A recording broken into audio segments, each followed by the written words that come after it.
America से pastor Babar जाज भट्टी ने CGF फैसलाबाद के तमाम मुंतखब ओहदेदारान को दिल की था गहराइयों से मुबारकबाद पेश की और CGF की काविशों को सराहा।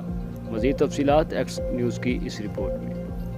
मैं खुदा की शुक्रगुजारी करता हूँ अपने बहुत ही प्यारे भाई पास्टर बाबर जॉर्ज भट्टी साहब के लिए फ्रॉम अमेरिका से, जो हमेशा ही पाकिस्तानी सहाफ़ियों से प्यार करते हैं और इसी तरह पाकिस्तानी कौम से प्यार करते हैं। और मुझे बड़ी खुशी हुई है जब पास्टर डॉक्टर सलामत साहब जो हमारे जनरल सेक्रेटरी हैं वो बता रहे थे पास्टर बाबर साहब की मार्फत, तो बहुत खुशी हो रही थी कि खुदा ने आपको बाबर साहब इतना अच्छा दिल दिया है।